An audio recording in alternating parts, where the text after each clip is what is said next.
আসসালামু আলাইকুম। আমি নিপা। মম নিপাস কিচেনে সবাইকে স্বাগত জানিয়ে শুরু করে দিচ্ছি আজকের আয়োজন।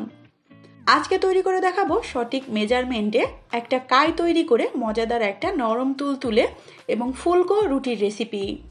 নর্মাল আটা দিয়েই আমরা রেগুলার যেভাবে রুটি তৈরি করি সেই রেসিপি শেয়ার করব, আর ছোট ছোট টিপস থাকবে, তাতে করে আপনারা কিন্তু একেবারে নরম এবং ফুলকো রুটি তৈরি করতে পারবেন। চলুন তাহলে দেখে নেই এর প্রস্তুত প্রণালী। রুটিটা পারফেক্ট হওয়ার জন্য ডোটা কিন্তু অনেক বেশি গুরুত্বপূর্ণ। এখানে একটা বড় একটা বোলের মধ্যে নিয়ে নিচ্ছি 3 কাপ পরিমাণ আটা। তার সঙ্গে নিয়ে নিচ্ছি এখানে 1.5 চামচ পরিমাণ লবণ। লবণটা কিন্তু অনেক সময় টেস্টের উপরেও নির্ভর করে। খুব ভালোভাবে আটার সঙ্গে লবণটাকে একটু মিশিয়ে নিচ্ছি। তারপর দিয়ে দিচ্ছি এখানে কুসুম গরম পানি। দেখতেই পাচ্ছেন গরমটা এমন হবে যাতে করে হাতে খুব সহনীয় হয়। কুসুম গরম পানি দিয়ে কাইটা তৈরি করলে তখন কিন্তু এই কাইটাকে আর রেস্টে রাখার দরকার হবে না। ইনস্ট্যান্টভাবে মাখানো মাত্রই কিন্তু রুটিটাকে তৈরি করে নেওয়া যাবে। আমি 4-5 মিনিটের মতো খুব ভালোভাবে মথে নিয়েছি। আর যতটুকু পানি এখানে ব্যবহার করেছি সবটুকুই কিন্তু কুসুম গরম পানি ব্যবহার করেছি।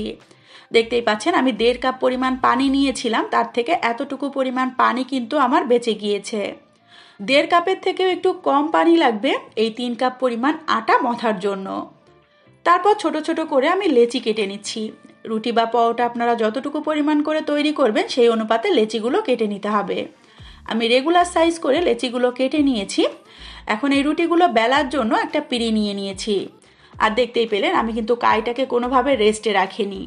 মাখানো মাত্রই কিন্তু আমি বেলে নিচ্ছি। আর অল্প করে আটা দিয়ে খুব ভালো করে এটাকে বেলে নিতে হবে। চেষ্টা করবেন চারি সাইডে যাতে একই রকমের পুরুত্ব থাকে, অর্থাৎ পাতলা হলে যাতে চারি সাইডে সমানভাবে রুটিটা পাতলা হয়। আর একটু লক্ষ্য করলে বুঝতেই পারবেন আমি কিন্তু রুটিটাকে একেবারে পাতলা করে বেলে নিয়েছি। এতে করে দেখবেন রুটিগুলো অনেক বেশি ফুলকো হবে, আর ফোলার জন্য কোনো রকমের ঝামেলাও পোহাতে হবে না। একই প্রসেসে আমি সবগুলো রুটি বানিয়ে নিয়ে তারপরে কিন্তু ছেঁকে নিব। রুটিগুলো বেলা শেষ। এখন ছেঁকার জন্য চুলায় একটা তাওয়া হালকা হিটে একটু গরম করে নিয়েছি। তারপর একটা রুটি দিয়ে একটা সাইড যখন একটু বুদবুদ অর্থাৎ একটু সাদা সাদা দেখা যাবে সেই পর্যায়ে উল্টে দিতে হবে। আর এই সাইডটাকে খুব ভালো করে ছেঁকে নিতে হবে। একটা রুটি পারফেক্টলি ফোলার জন্য 3 বার উল্টানো দিয়ে কিন্তু রুটিটাকে ছেঁকে নিতে হয়। এতে করে রুটিটা এমনিতেই খুব ভালোভাবে ফুলে ওঠে। অপর সাইডটা আবারও উল্টে দিলাম। দেখতেই পাচ্ছেন এখন কিন্তু আর উল্টাপাল্টা করা যাবে না, এমনিতেই রুটিটা নিজের থেকেই ফুলে উঠবে। মাশাআল্লাহ, দেখতেই পাচ্ছেন আমার রুটিটা ফুলে কিন্তু একেবারে বলের মতো হয়ে গিয়েছে। আরও একটা রুটি আমি আপনাদেরকে একটু ছেঁকে দেখাচ্ছি।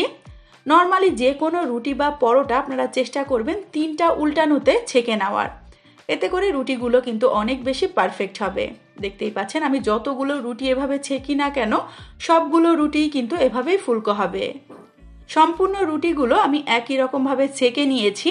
এখন রুটিগুলোকে আমি একটু ছিঁড়ে দেখাচ্ছি। দেখতেই পাচ্ছেন বলেছিলাম বলের মতো সম্পূর্ণ রুটিটায় জাস্ট 2টা খণ্ডে ভাগ করা যাচ্ছে।